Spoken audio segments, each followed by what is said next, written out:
Y'all, I used to want to be an old head so bad. Hear me out.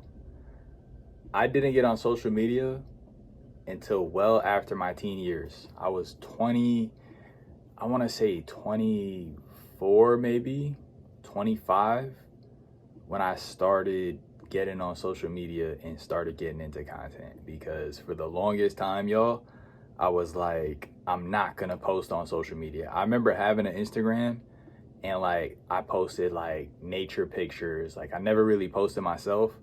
And I don't know, I had this idea in my head that I wanted to be this kind of mysterious, low key kind of individual that like was just calm, cool, collected, and didn't really showcase himself on the internet. And fast forward to now, and I'm like the complete opposite. And I never would have expected that shift to happen, y'all. And I made a post recently joking at the fact that I never wanted to get on social media when I was in high school. And I said in the post, I said, high school me would be so disappointed in myself now for posting on TikTok. And in the caption, I was like, sorry, big bro, you know? And, you know, to that version of myself, man, if I could go back and talk to him, I would say, yo, you don't get anything out of being cool. Nothing. Nothing.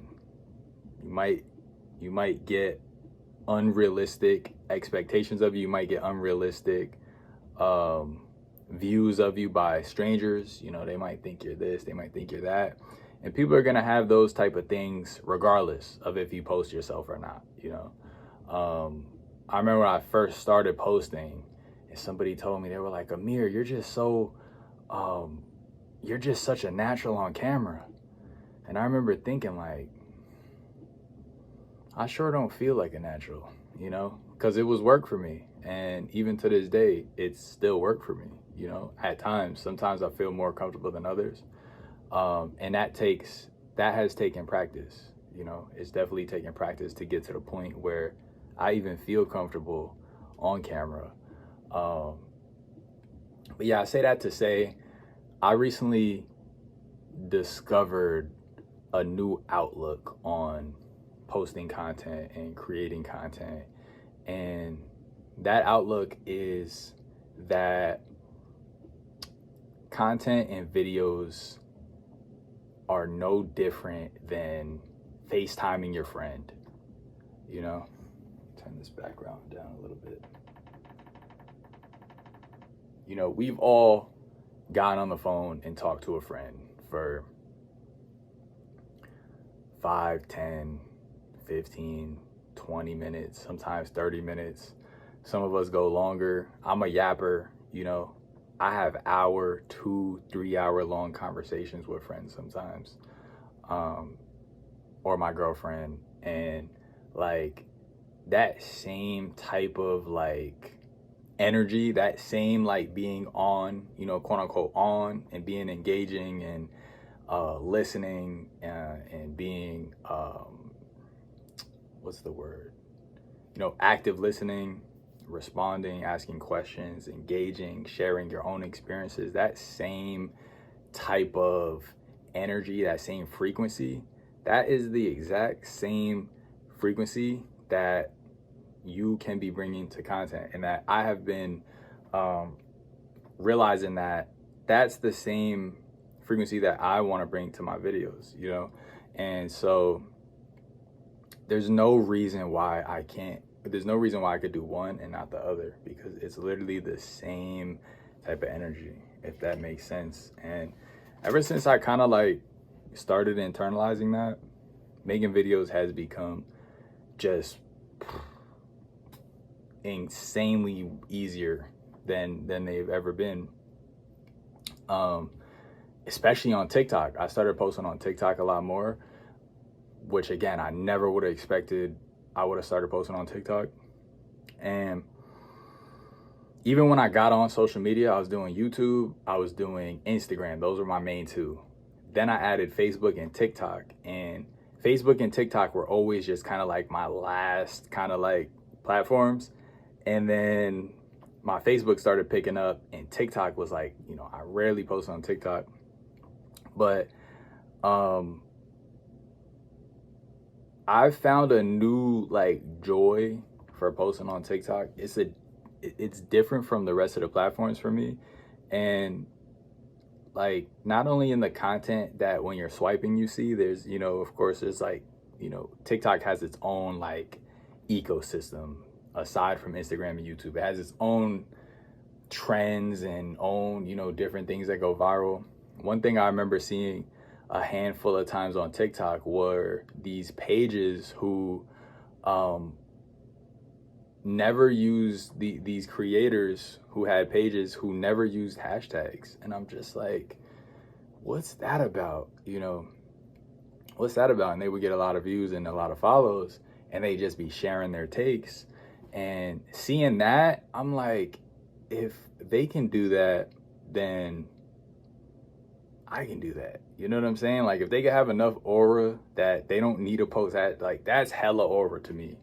You don't put no hashtags, you don't put no titles. I'm like, yo, I need that. And, you know, what better way to just embody it than to just start doing it? And so, yo, I get on TikTok, y'all. I make videos, I share takes. I don't put no hashtags, y'all. I don't put no titles. Like, and it's just like this, you know, it's low effort in a sense, you know, of, you know, the effort is in my take, you know, my opinion. That's my effort, or my delivery on the joke, or my delivery on the trend. Like, that's where the effort is. The effort is not in, you know, oh, let me write the right keyword, you know, oh, let me post at the right time. Like, little like stuff like that. Like, I feel like stuff like that just slows you down, and it's definitely slowed me down in the past. And which is why I refuse to, like, I'm just rejecting it altogether, because it's just like little things like that. And I don't know if this is the same for all platforms, but I have a theory that it is. I feel like the little minutia like that, big word for y'all, minutia. It just means the little things.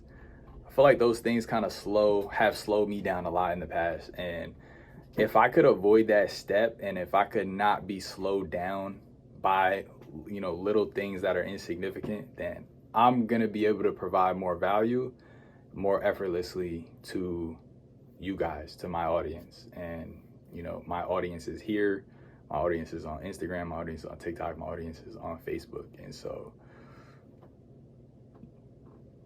I still do hashtags on Insta, but I'm not like religious about it. I'm not like, you know, super anal about it. Facebook, I still do hashtags too, but I'm thinking about on here, I'm thinking about just putting like, because here you have to do a title. That's the thing. TikTok, you don't have to title your video at all. Here you have to, right? You can't just post a video with no title, unless you're like, I think I seen a Corey Kenshin video where he had like ... and they got like, you know, 7 million, but all his videos get 7, you know, they all get 7 million. He has 7 million people actively clicking his page. So, you know, that's a different deal.